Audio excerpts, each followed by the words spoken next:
les réponses aux questions. Chaque vendredi à cette heure-ci, effectivement, toutes vos questions liées à vos placements trouvent leurs réponses, les réponses de nos experts. José Fernandez vient de nous rejoindre. Bonjour José. Bonjour Guillaume. Bienvenue, on est ravis de vous retrouver. Directeur général adjoint de l'UFF. José, êtes-vous prêt ? Je suis prêt, comme d'habitude. Très bien. Alors c'est parti. Première question. Il s'appelle Hubert et il nous dit Hubert qu'il comptait investir dans un bien immobilier Pinel cette année, mais face à la hausse des taux et à la baisse des avantages fiscaux liés au Pinel, il ne sait plus quoi faire. Pouvez-vous m'éclairer, nous demande-t-il.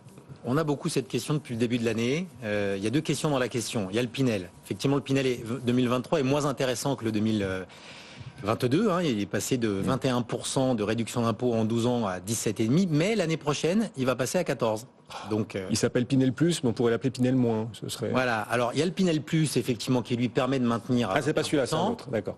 Mais alors attention, le Pinel Plus, lui, non seulement c'est compliqué, mais en plus ça renchérit le coût des biens puisqu'il y a des surfaces minimum, ce qui fait que ça devient assez onéreux d'acquérir un bien en Pinel Plus et surtout les promoteurs en proposent peu. Bon, donc ça c'est déjà la première chose, mais quel est le choix aujourd'hui ?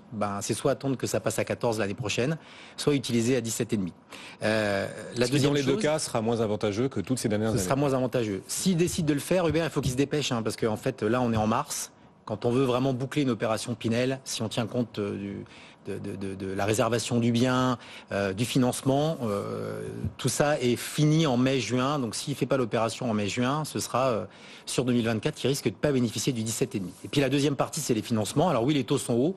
On n'arrête pas d'en parler. Vous en parlez à peu près toutes les 10 minutes, tous les jours.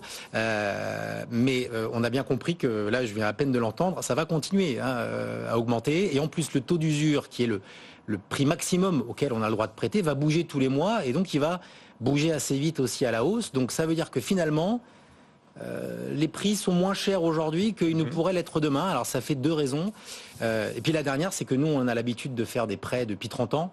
Et on sait qu'un prêt, ça se renégocie. Et en 15 ans, en moyenne, nous, on a vu 2 fois une renégo en 15 ans, donc c'est-à-dire que voilà, on peut tout à fait renégocier en cours. Ça, on peut s'inquiéter effectivement de la remontée des taux, se dire oh là là, ça quand même ça commence à coûter plus cher l'emprunt qu'il y a quelques années, c'est vrai. Mais si l'inflation venait à se tasser, alors c'est un grand si, mais si elle finit par se tasser et que les taux de crédit immobilier finissaient par baisser, vous pourrez négocier, notamment si l'écart entre le taux que vous savez que vous tiendriez aujourd'hui et votre futur taux au plus bas, si cet écart est à peu près 1%. 1%, entre 0,7 et 1%, exactement. Ça commence à avoir le coup effectivement de renégocier. Cette question de Jade, nous dit Jade, de recevoir une rentrée d'argent de 100 000 € suite à une donation de ses parents. Et nous demande s'il vaut mieux rembourser son prêt immobilier en cours grâce aux 100 000 € ou au contraire investir les 100 000 €. Alors d'abord, Jade a de la chance, elle a touché 100 000 €, c'est une bonne chose. Avant toute chose, dans la gestion de patrimoine, les fondamentaux, c'est ce qu'on appelle l'épargne de précaution. Je pense que la profession est à peu près d'accord.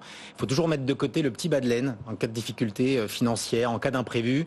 Et on a tendance à dire qu'il faut plutôt 6 mois de revenus alors le livret A par exemple, c'est pas une mauvaise nouvelle aujourd'hui puisqu'il est à 3%. Alors si elle ne l'a pas fait, il faut qu'elle le fasse. Et si elle l'a fait, tant mieux. Avec ce qui reste comme argent, la question peut se poser.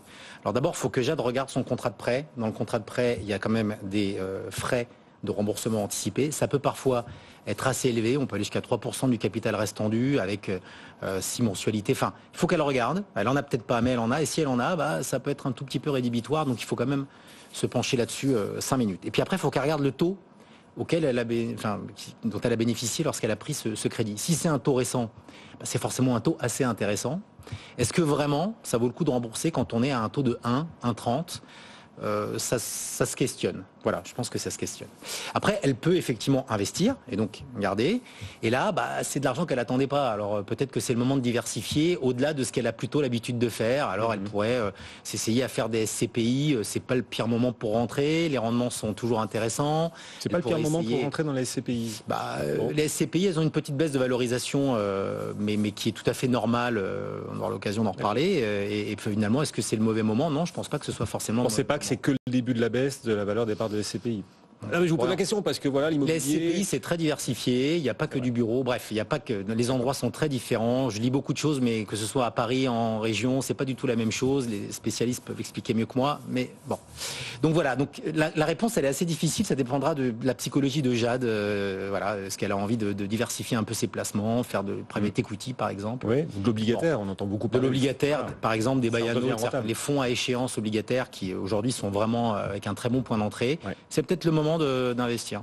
José Fernandez, directeur général adjoint de l'UFF, qui répondait à vos questions. N'hésitez pas à nous les envoyer également régulièrement sur notre adresse bfmbourse@bfmbusiness.fr. Merci José d'être passé nous voir. Merci. Dans un instant, dans 2 minutes, on sera à New York pour l'ouverture des marchés américains. On va rejoindre sur place Sabrina Quagliozzi. Si vous nous suivez à la télé ou sur l'appli BFM Business, vous la voyez apparaître en grand sur notre mur d'image. Sabrina, vous avez le sourire, ça fait du bien. On en a besoin parce qu'on souffre ici en Europe, un peu comme hier d'ailleurs à Wall Street où la clôture a été douloureuse. On recule d'un peu plus d'1% en ce moment à la Bourse de Paris. On vous retrouve dans un instant, Sabrina. À tout de suite.